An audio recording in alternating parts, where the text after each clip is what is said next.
Assalamualaikum warahmatullahi wabarakatuh. Selamat datang kembali teman-teman di channel Problem Catur. Semoga kita semua diberikan kesehatan dan rizki yang melimpah oleh Allah Subhanahu wa taala. Amin.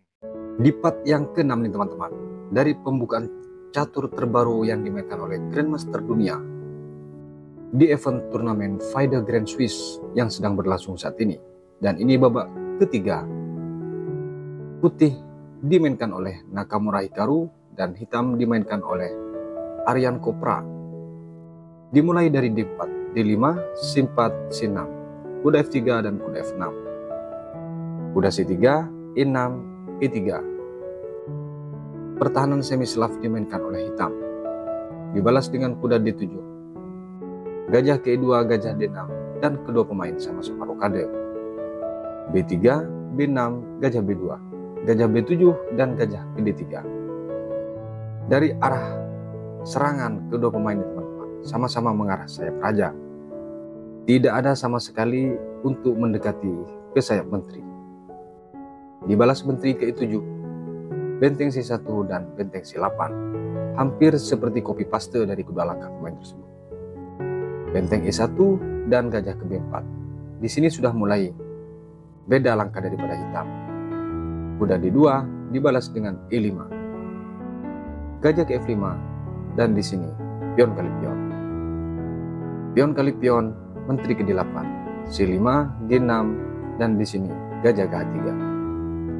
Nakamura mengorbankan pion yang di C5 ini tentu bukan tanpa alasan untuk memberikan jalur diagonal gajah hitam dan sekaligus arah serang di gajah gelap ini bisa langsung masuk ke sayap raja.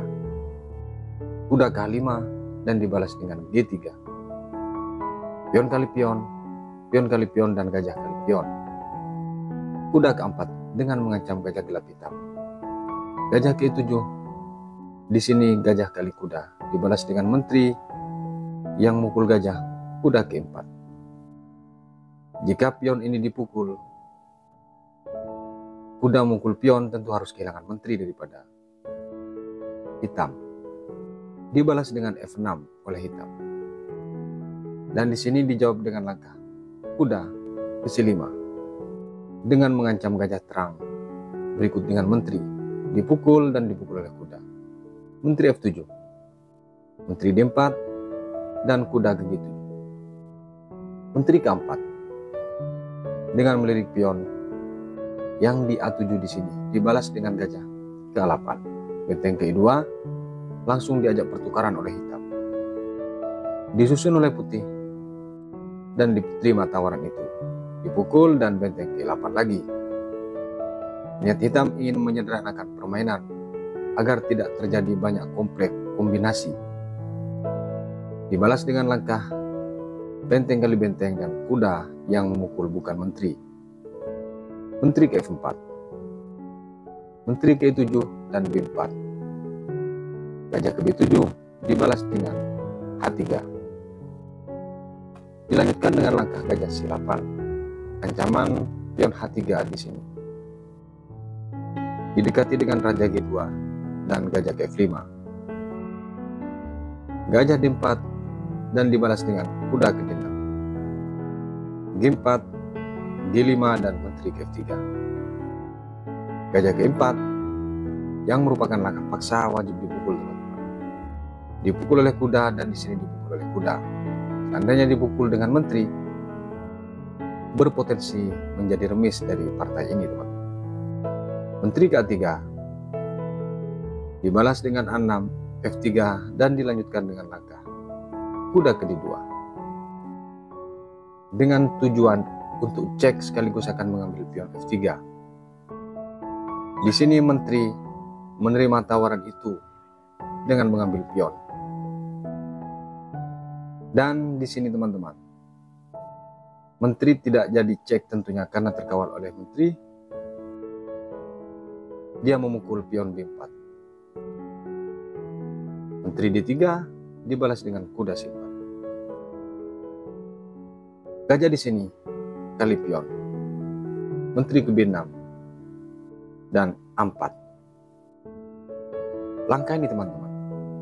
Bagaimana kalau dari hitam dengan memainkan cek kuda ke-3 Maka di sini Raja KH1 tidak mungkin naik karena merupakan langkah jebakan dari hitam.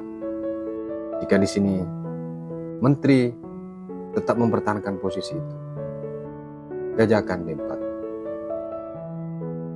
Kalau di sini cek, memang akan lolos kuda. Namun di sini tidak ada serangan balik.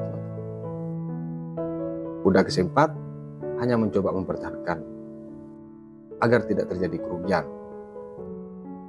Berikut dengan gajah yang akan mengawal kuda untuk manuver. Walaupun di sini menteri ke F4, gajah di sini F2 cukup melindungi arah serangan menteri tersebut. Kembali ke posisi di saat A4, langkah partai menteri ke A7 dengan melirik pion yang di A4 tersebut. Gajah langsung kali pion, dan di sini menteri betul-betul memukul pion yang di A4. Menteri ke E2 dengan ancaman cek di sini.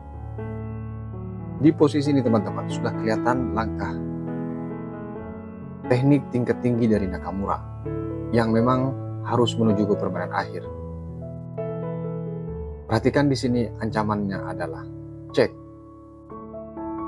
ke E6 dari menteri, dan memang tidak bisa dibendung dengan langkah itu. Jika di sini langkah terbaik dengan kuda ke D6, maka datang gajah ke F6 terlebih dahulu. A8 persiapan untuk mengawal kemungkinan cek. Datang menteri cek ke E6, dan ini wajib ditutup dengan kuda. Namun di posisi ini, jika tadi kuda memang melangkahkan D6, memang ada langkah setak, yaitu dari hitam kehabisan tempo. Dia harus mengawal pion yang di C6 berikut dengan petak yang di E8 dengan ancaman cek dari menteri. Maka menjadi berat dilanjutkan, dan hitam seakan kehabisan tempo untuk melakukan langkah berikutnya. Kembali ke posisi di saat menteri E2. Langkah partai di sini dari hitam membalas dengan menteri A7, menteri cek, dan G7, menteri ke E6. Lagi-lagi di sini memang kehabisan tempo dari hitam, teman-teman. Karena di sini dari menteri hitam tidak bisa berbuat banyak atas langkah ini. Kalaupun dia memaksa cek, harus kehilangan kuda. Jika di sini dipaksa misalnya H6 untuk mengusir gajah, maka menjadi hilang. G8 di sini akan kembali hilang pion, teman-teman. Di posisi ini menteri E6, langkah partai dari hitam. Mungkin saking paniknya, dia menaikkan pion H5. Langkah blunder ini langsung diterima, dan ternyata dari hitam menyerah atas langkah Nakamura yang memukul pion tersebut. Kita lanjut ke partai berikutnya. Di partai yang kedua nih, teman-teman. Babak ketiga, Fide Grand Swiss. Putih dipegang oleh Keimer Vincent, dan hitam dipegang oleh Idani Poya. Dimulai dari C4, E6, kuda C3, D5, D4, dan dibalas dengan C5. Taras opening dimulai di partai ini. Pion kali pion, dan kuda ke F3. Kuda F6, E3, A6. Dibalas dengan gajah ke D3. Kuda D6, rokade dari putih. Gajah G4, H3, dan gajah ke H5. Gajah ke E2. Dibalas dengan C4. Kuda ke E5. Mengajak pertukaran. Diterima oleh hitam. Dipukul oleh menteri gajah ke B4. Datang langsung kuda kali kuda. Dipukul oleh pion gajah ke D2. Rokade dari hitam. Dibalas dengan B3. Setelah mengajak pertukaran diterima dan dipukul oleh pion. Putih mempunyai pion gantung, dan hitam juga punya pion gantung di lajur A. Gajah di sini kali kuda dan dipukul oleh gajah. Menteri B6 dengan mengancam pion. Dibalas dengan menteri C2. C8, benteng, dan C1. dibalas dengan kuda ke-4. Setelah mengancam gajah ini, langsung digeser ke E1. H6 dibalas dengan benteng ke-5. Dilanjutkan dengan langkah benteng ke-8 dengan target pion B3. Ke-4 dibalas dan benteng ke-8 lagi. Menteri di sini ke-4 dengan target yang cukup kompleks. Dari hitam harus mempertahankan 2 pion di lajur C dan di lajur A. Kuda ternyata dia turun lagi ke D6, benteng ke A1 dengan mengeroyok pion yang di A6. Kuda B5 dibalas langsung dipaksa oleh putih dengan benteng kali pion. Dipukul, dan di sini menteri mengalah ke C7, teman-teman. Menteri ke A2. Menteri D7 dan di sini menteri ke C2. Benteng langsung digeser ke E8. Dibalas dengan benteng ke A6 oleh putih, teman-teman. Bagaimana di sini jika menteri C1? Akan datang kuda D6. Benteng ke-6 sekalipun langsung ditutup, jadi tidak ada celah, teman-teman. Memang sama-sama ketat untuk mempertahankan posisinya. Kembali ke posisi di saat benteng di sini ke-8. Langkah partai benteng ke-6. Dibalas dengan langkah kuda kali pion sekaligus mengancam menteri. Tentu hitam memberikan langkah itu dengan maksud menukar sekaligus menguntungkan bagi hitam 1 pion, teman-teman. Namun di sini ditolak dengan menteri ke C5 dan dibalas dengan langkah menteri C8. Langkah ini tentu kurang akurat, teman-teman, karena di sini ada tekanan lanjutan dari putih. Di posisi ini putih membalas dengan B5. Langkah yang sangat super, teman-teman. Dan di sini ternyata dari hitam membalas dengan benteng ke-4. Padahal lebih bagus kuda bergeser ke E6. Raja langsung bergeser ke F1 dan dilanjutkan dengan langkah menteri B6. Di sini dibalas dengan B6, peluang untuk promosi yang susah untuk dibendung. Menteri ke H2 dengan target checkmate tentunya di sini. A8 cek dan dibalas dengan langkah raja ke H7. Menteri di sini langsung memukul kuda. Perhatikan langkah kompleks dari Vincent nih, teman-teman. Dia mengorbankan perwiranya. Menteri untuk mendapatkan keuntungan promosi yang tidak bisa dibendung. Di langkah ke-35 ini banyak waktu yang tersita hitam untuk melangkahkan berikutnya. Pertanyaannya di sini, bagaimana jika dipukul menteri ini dengan benteng? Maka akan terjadi langkah seperti ini. Menteri cek, E2 dipukul pion, benteng di sini ke E8, menghalangi langkah cek lanjutan dari hitam. Manapun dia, maka di sini promosi menteri tidak bisa dihindari. F3, G2, dan di sini cukup dengan gajah ke F2. Hitam hanya menyisakan 1 menteri, sementara dari putih siap promosi menteri. Jika langkah itu dimainkan oleh hitam, kembali ke posisi di saat menteri di sini memukul kuda. Langkah partai dari hitam membalas dengan cek H1, E2, baru di sini dipukul. Dipukul oleh pion, menteri kali pion, dan benteng ke-8. Hitam langsung menyerah, teman-teman. Kenapa dia menyerah? Lanjutannya sama. Kalaupun di sini dibalas dengan C5 mencoba mengalihkan. Perhatian ketika dipukul akan didorong pion, tetap akan dorong B7.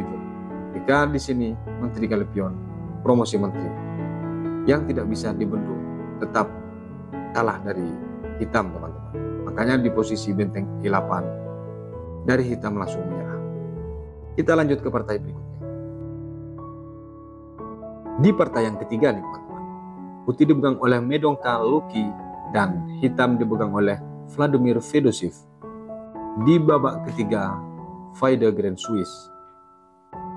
Dimulai dari D4, kuda F6, C4, E6, dan kuda F3. Dibalas dengan B6, G3, gajah ke B7. Queen Indian Defend dimulai. Gajah G2, gajah ke 7, dan rokade dari kedua pemain.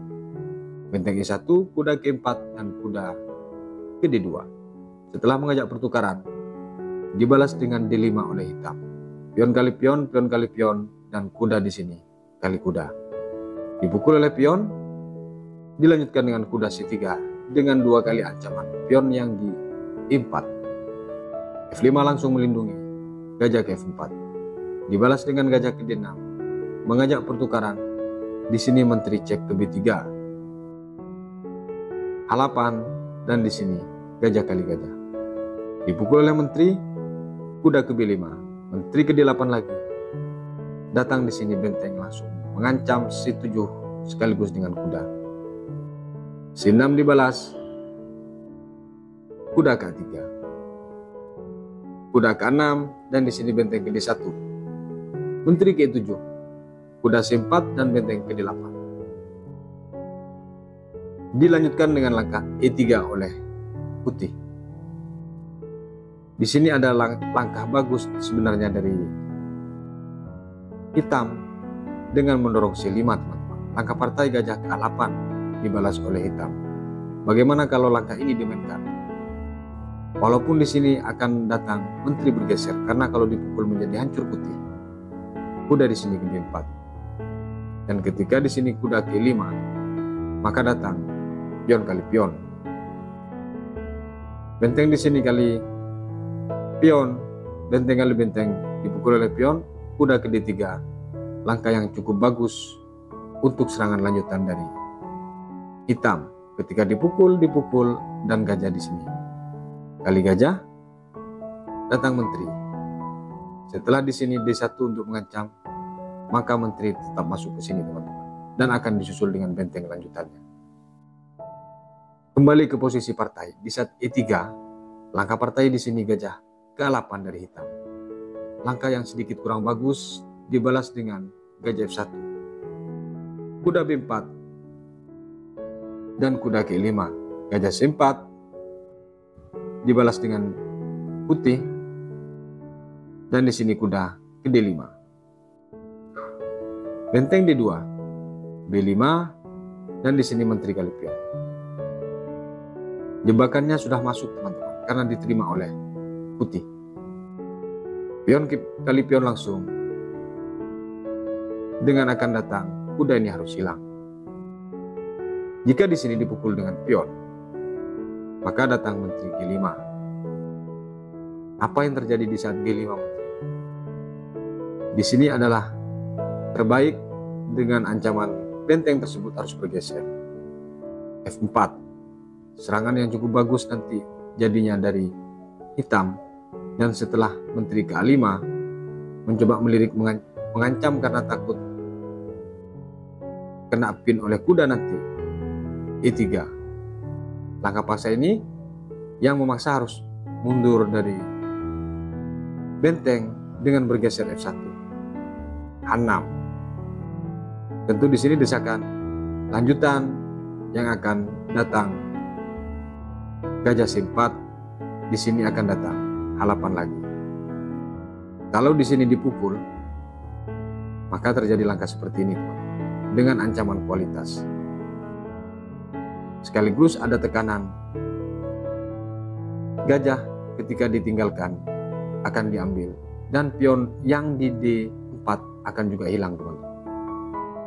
Kembali ke posisi di saat pion kali pion dengan kuda harus hilang. Langkah partai di sini dari putih memilih untuk memukul pion dengan benteng. Dipukul kuda dan benteng di sini ke D1. Tentu berniat untuk mengembalikan perwiranya yang sudah diambil. Benteng di sini langsung B8, dibalas dengan A5 dan menteri C7, membiarkan kuda itu terjadi pertukaran. Di sini dibalas dengan menteri, karena diadu langsung dipukul, menjadi tetap unggul perwira dari hitam.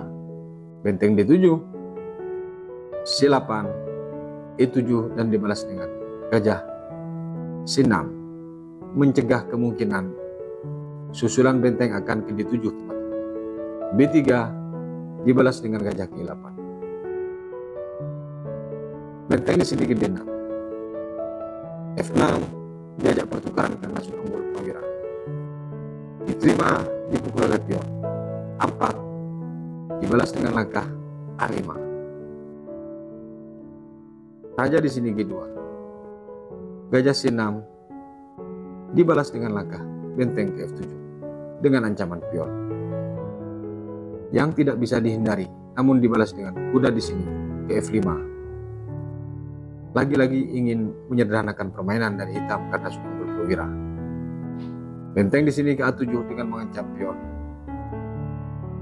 Benteng diajak bertukar lagi dan dibalas dengan langkah benteng ke F7. Keputusasaannya membuat dia tidak ada celah. Benteng ke 8 lagi dibalas dengan H3. Benteng ke 5 dilanjutkan dengan langkah benteng ke A7. Lagi-lagi ingin mengancam pion. Di sini kuda ke B4, sekaligus untuk melindungi pion dengan benteng H4 raja, E8, benteng di sini ke B7, dibalas dengan gajah ke G6, benteng D7, benteng C5, dan dilanjutkan dengan cek G7, G8, H6, F8, dan di sini kuda ke D3. F4 dibalas, berharap untuk dipotong empasan di sini.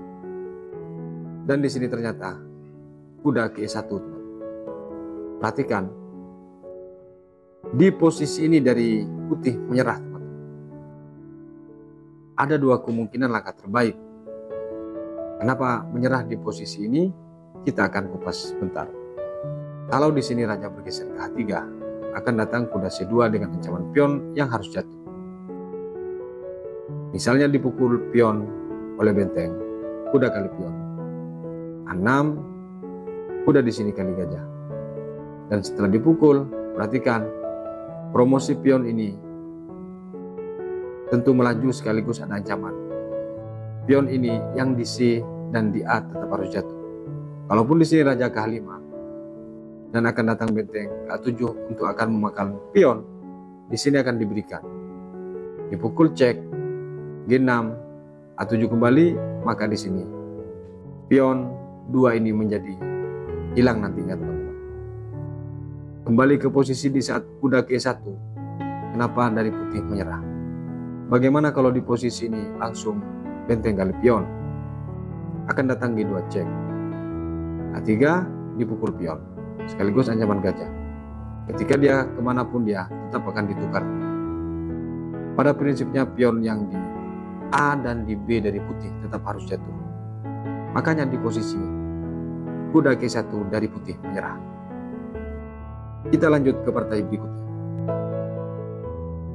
Di partai yang keempat nih, teman-teman, dari Fide Grand Swiss. Dan ini babak keempat. Putih dipegang oleh Yu Yang Yi dan hitam dipegang oleh Narayan. Dimulai dari E4, E5, kuda F3 dan kuda C6. Gajah C4, gajah C5, D3, kuda F6 dan rokade dari putih. Pembukaan Italia varian Ghiaccio pianisme dimulai di partai ini. D6, C3, gajah B6 dan kuda ke D2. Kita langsung rokade. Gajah B3, kuda ke 7 dan kuda ke 4. D5 langsung mengajak pertukaran. Diterima dan dibalas dengan gajah ke G4. Langkah dari hitam dengan tidak langsung mengambil pion sekaligus berniat untuk menggeser langkah menteri karena tidak bisa ditutup. Namun di sini dari putih tetap menutup dengan kuda. Karena tahu ketika tidak ditutup dengan kuda, kuda kali pion nanti akan terancam dengan menteri kuda tersebut. Kuda di sini kali pion dan dibalas dengan H3. Gajah ke H5 dan G4. Gajah G6, di sini baru kuda kali pion. Dibalas dengan langkah kuda ke F4. Dengan maksud cek mengambil pion H3. Kuda di sini ke C4, membiarkan langkah itu terjadi. Dan di sini ternyata teman-teman, dari hitam tidak mengambil pion yang di H3, dia mengambil pion yang di D3. Pertanyaannya, kenapa dia tidak ngambil cek pion H3? Akan datang langkah raja di sini G2. Dipukul misalnya, maka di sini menteri ke F3. Ketika di sini kuda kali pion, gajah G5 dengan mengepin. Dan jika di sini kuda kali kuda, maka datang kuda kali kuda. H8 cek. Dipukul oleh pion, maka di sini terjadi pertukaran. Ketika dipukul cek, dipukul dan kuda hilang. Selisih 1 perwira, teman-teman. Kembali ke posisi di saat kuda C4. Langkah partai di sini. Kuda memukul pion D3.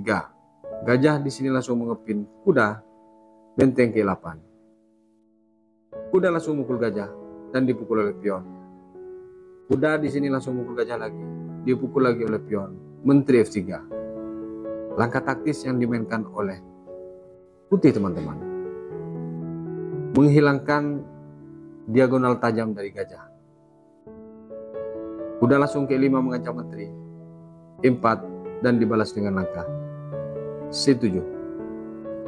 Benteng G1 dan kuda di sini ke C6 dengan maksud melindungi kuda yang di E5 tentunya. Benteng ke D1 dibalas dengan B5.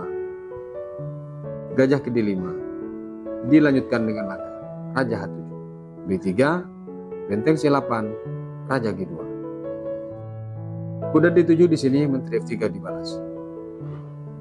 Benteng kali benteng, benteng kali benteng. Di sini jika langkah dari hitam dengan F6, maksud mengancam gajah, akan datang E3. Dan ini menjadi ancaman yang berbahaya untuk hitam. Di 8 misalnya, menteri 4. Persiapan akan didorong pion, sekaligus akan menempati petak di H4. Kalau di sini misalnya dengan langkah kuda, maka di sini akan didorong pion, teman-teman. Bagaimana kalau dipukul oleh hitam pion ini? Maka akan datang langkah gajah yang memukul, sekaligus ada ancaman checkmate. Kalaupun di sini dipukul gajah terlebih dahulu, maka di sini ada ancaman cek, teman-teman. Dan setelah dipukul, ini harus lari. Baru di sini dipukul. Boleh dipukul dengan menteri, tetap akan datang seperti ini langkahnya, teman-teman. Dipukul, maka datang cek, yang tetap unggul kualitas dari putih. Kembali ke posisi di saat benteng di sini kali benteng, menteri D6 dibalas oleh hitam. Benteng D1 lagi, kuda ke5 dengan mengancam menteri. G3, menteri C5, dan di sini dibalas dengan F4, teman-teman, oleh putih, mendorong pion F4 dengan mengancam kuda. Tentu di sini masuk ke fase serba salah dari hitam. Bagaimana kalau di posisi ini dari hitam memukul pion, maka terjadi pertukaran. Kalaupun di sini dipukul menteri, perhatikan secara perwira tetap sama, sementara dia harus kehilangan kuda. Kembali ke posisi. Kalau di sini kuda lari ke C6, menghindar maksudnya akan datang gajah memukul pion. Kuda ke F6 di sini, menteri akan datang hampat dengan memaksa kuda harus menutup. H5 dipukul oleh pion. Menteri di sini kali pion karena tidak ada jalan bagus untuk hitam sudah, maka datang checkmate. Kembali ke posisi di saat F4, langkah partai di sini dari hitam membalas dengan benteng ke E8, dan satu langkah dari ini menyerah dari hitam. Gimana menyerahnya? Setelah kuda ini dipukul, dia langsung menyerah. Karena tidak ada kemungkinan untuk bisa dilanjutkan dari langkah hitam, tetap kalah perwira, makanya langsung menyerah. Kalau misalnya di sini dipukul dengan benteng, maka di sini hanya bergeser. Kalau dipukul, maka terjadi pertukaran. Sementara tetap unggul satu perwira, makanya langsung menyerah. Di posisi kuda ini jatuh, dari hitam langsung menyerah. Kita lanjut ke partai berikutnya. Di partai yang kelima nih teman-teman, babak keempat Faide Grand Swiss yang sedang berlangsung. Putih dimiliki oleh Mark Murizi dan hitam dipegang oleh Espenko. Dimulai dari 4, E5, kuda F3, dan kuda C6. Gajah B5, A6, dan gajah ke-4. Kuda F6, di sini dari putih langsung rokade. Gajah ke-7, persiapan untuk rokade. Langsung ditekan dengan benteng E1. Dibalas dengan B5 langsung. Gajah B3. Rokade di sini baru dari hitam.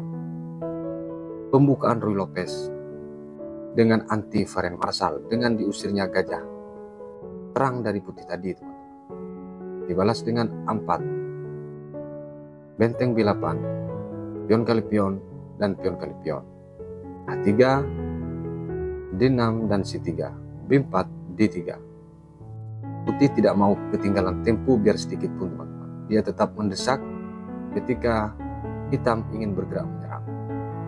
H6 dibalas, kuda ke D2 dan benteng ke-8. C4, gajah D7 dan dibalas dengan langkah gajah ke-4. Setelah mengajak pertukaran dari gajah terang ini dengan langsung menyudutkan kuda, gajah ke F8 dibalas, kuda B3, dan di sini kuda ke E7, teman-teman. Dari hitam menerima tawaran ketika memang harus ditukar. Namun dari putih tidak langsung memukul itu, teman. Dia memilih untuk mendorong pion D4. Jika di posisi ini, langkah terbaik dengan memukul hanya terjadi pertukaran, teman. Sementara hitam tetap unggul posisi. Langkah partai D4 dibalas oleh putih. Dan di sini langsung dipukul duluan oleh hitam. Dipukul oleh benteng, pion kali pion, dan kuda kali pion. C5 dan kuda ke B5. Kuda G6. Dibalas dengan langkah menteri D3, menteri B6, B3, menteri C6. Kuda langsung ke D2 lagi. Untuk mendukung perwira yang di sayap menteri ini, sekaligus bermanuver untuk mendorong pion di jalur F. Langkah partai di sini dari hitam langsung D5, walaupun jelas di sini bahwa kalah secara perwira atau secara kekuatan, tapi tetap didorong D5. Ini yang membuat dari putih berpikir panjang, teman. Ternyata dia tidak berani memukul pion tersebut. Karena ketika dipukul, misal dengan pion, maka di sini akan terjadi kuda yang memukul. Sekaligus kuda di sini akan hilang ketika dipaksa dipukul. Tapi kalau menteri yang memukul, maka akan terjadi langkah seperti ini. Dipukul, cek. Setelah cek, ditutup atau dilanjutkan kemana. Dari hitam akan untuk satu perwira, teman. Kembali ke posisi di saat D5. Walaupun di sini kelihatan kalah kekuatan, kenapa tidak dipukul pion tersebut? Ternyata langkahnya sangat kompleks. Kuda di sini ke A7 dengan mengancam menteri, dibalas oleh putih, menteri B7, dan di sini pion kali pion. Kuda kali pion. Ternyata tidak berubah, teman-teman. Tetap ancamannya ketika menteri memukul tetap harus kehilangan benteng. Gajah B2 dibalas, dan di sini kuda ke F4 dengan mengancam menteri. Perhatikan, di saat menteri ini terancam, pilihan langkah untuk menteri ini, teman-teman, terbatas. Langkah terbaik di sini hanya menteri ke F1, dan itu dilakukan di partai. Bagaimana kalau di sini menteri ke F3, di posisi saat diancam, akan datang benteng ke D8 mengancam kuda. Ketika dia mengajak pertukaran, maka menteri D7. Kuda misalnya ke C4, D3, benteng ke E3, tentu di sini akan dipukul gajah, sekaligus mengancam benteng. Dan ketika dipukul, maka di sini datang lagi mengancam menteri. E2 langkah terbaik C4, menjadi desakan yang cukup bagus. Kalau di sini dipukul, maka di sini langkah yang terjadi, teman-teman. Dan ini wajib dipaksa atau wajib dipukul. Pertanyaannya mukul yang mana? Apakah memukul kuda atau memukul benteng? Ketika memukul benteng, maka akan terjadi langkah seperti ini. Dan ketika kuda dipukul oleh menteri, apa yang terjadi? Maka di sini akan datang cek. Dan setelah cek, ditutup. Tidak mungkin, pasti dia menghindar. Selanjutnya akan datang langkah cek lagi. Dan ketika ditutup di sini, adalah ancaman untuk cek berikutnya. Itu yang akan terjadi jika dipaksakan. Kembali ke posisi di saat kuda di sini ke F4, menteri ke F1, langsung didesak dengan benteng ke D8, kuda F3 dan benteng kali pion di partai dari putih menyerah, teman-teman. Sekilas memang tidak berdampak langkah benteng mukul pion, tapi ternyata setelah dievaluasi oleh rekan setimnya, ketika dipukul maka akan terjadi langkah seperti ini. Benteng A1 udah cek, yang mana ketika dipukul dia harus kerugian satu pion. Kalau dia lari, benteng akan menyusul. Ternyata desakan lebih dulu, hitam. Dan ketika di posisi ini, menteri diancam oleh benteng, F4 tentunya. Kalau ditutup, tentu dipukul pion. Kalau raja di sini memukul kuda, maka akan datang langkah seperti ini. Dipukul, cek terlebih dahulu, menjadi babak belur. Sekaligus ada ancaman kuda naik, makanya di posisi tadi langsung menyerah. Kita lanjut ke partai berikutnya. Masih di pembukaan catur terbaru yang dimainkan oleh Grandmaster di FIDE Grand Swiss, dan ini babak keempat. Putih dipegang oleh Andrei Volokitin dan hitam dipegang oleh Vincent Kemmer. Dimulai dari E4 oleh putih dan E5. Kuda F3, kuda C6, gajah C4. Kuda F6 dibalas dengan D3, gajah C5, rokade dari putih, A6. Dibalas dengan langkah C3, D6, A4, dan rokade dari hitam. Bishop opening varian modern dimainkan di partai ini. Benteng E1 dan gajah langsung lari ke A7.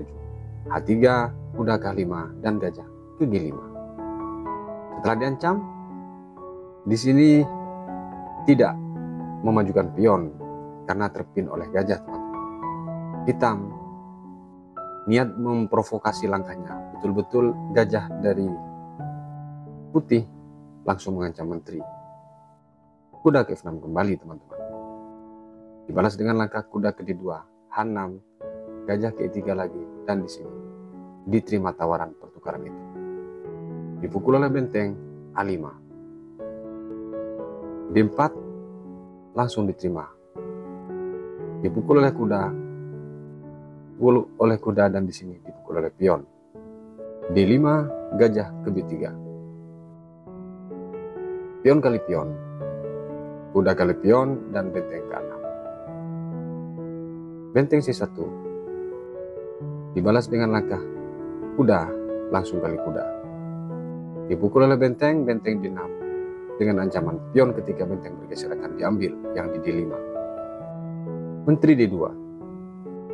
B6 dibalas dengan langkah menteri ke F4. Gajah ke B7.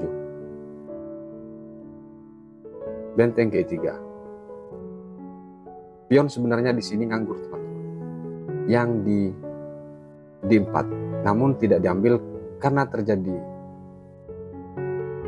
peraduan menteri yang tidak bisa dihindari. Kalau misalnya dipukul, maka akan datang langkah seperti ini. Gajah misalnya ke D5, dipukul oleh benteng. Di sini berpotensi langkah memaksa dan menjadi kurang bagus akhirnya. Karena pion sama, sementara benteng juga sama, makanya dihindari langkah itu oleh Pincerkemen untuk mengarah ke remis. Kembali ke posisi di saat benteng E3. Pincerkemen melangkahkan menteri ke D7 dan dibalas dengan langkah benteng ke C3. Balik diancam pion yang di C7 tersebut. C6 dibalas benteng G3 dengan langsung menuju cek. Menteri akan mengambil pion. Gajah ke H8, benteng ke E1. Gajah di sini langsung ke C8. Menteri ke E5 dengan tujuan checkmate di sini langsung. Benteng ke F6. Dibalas dengan langkah benteng ke E3. Menteri ke D8 dan dibalas dengan langkah benteng ke F3. Di sini diterima tawaran itu. Dipukul oleh benteng sekaligus mengancam pion. Benteng ke E8. Dilepas di sini pion tersebut dengan mengancam menteri. Di sini menteri langkah ke F4 dengan tetap target F7. Gajah ke E6 dan di sini gajah kali gajah. Dipukul oleh pion menteri ke E5. Menteri D7, benteng ke B3 dengan ancaman pion. Inilah detik-detik langkah blunder parah dari Vlogithin Andri setelah dia mengancam pion yang di B6. Ini langkah yang sederhana dibalas oleh hitam yang membuat dari putih blunder karena waktunya kritis. C5 dibalas oleh Pincerkemen. Tentu di sini ketika terjadi pertukaran dan tetap mengarah kepada permainan akhir, belum tahu siapa yang menang atau yang kalah.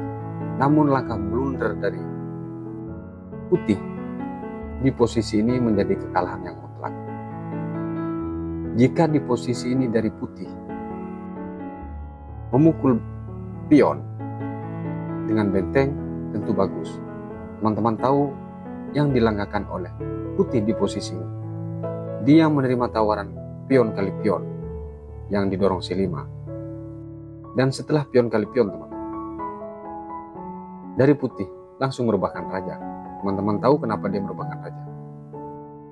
Karena dia sadar ada cek dengan menteri yang mengharuskan benteng jatuh. Manapun raja, maka di sini benteng hilang. Makanya langsung menyerah. Langkah blunder itu langsung dihukum. Padahal kembali ke posisi di saat review langkah C5 yang dibalas oleh hitam. Jika di sini putih melangkahkan benteng kali pion, walaupun kalah di sini, namun masuk ke permainan akhir yang sama-sama habis. Di sini tentu langkah terbaik pion kali pion, menteri kali pion, dan di sini D3 misalnya dikunci dengan menteri D2, E5, A5, E4 misalnya, dan di sini akan datang langkah benteng B3. yang tentunya di sini masih panjang permainan, tidak semudah langkah blunder tadi. Namun ternyata di saat C5 dari Vincent Kemar, putih membalas dengan pion kali pion yang langsung merebahkan raja. Jadi tidak menutup kemungkinan teman-teman, walaupun level Grandmaster langkah blunder itu akan terjadi. Maka saran untuk teman-teman yang suka bermain catur, menganalisa catur, bertanding catur, kenapa terjadi langkah blunder itu penyebabnya hanya dua. Satu, karena teman-teman kelelahan, jenuh dengan apa yang dia lihat, memandangi melotot papan hingga 1 jam lebih. Yang kedua, kurang dimengerti.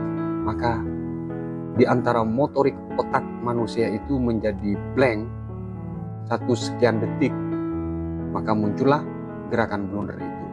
Jadi tidak menutup kemungkinan selama manusia itu kekurangan hal tersebut, lelah ataupun kekurangan cairan, maka langkah blunder itu akan terjadi. Semoga bermanfaat dan menjadi inspirasi untuk insan catur tentang permainan terbaru dari Grandmaster dunia di Vaida Grand Swiss ini. Sampai berjumpa di video berikutnya. Wassalamualaikum warahmatullahi wabarakatuh.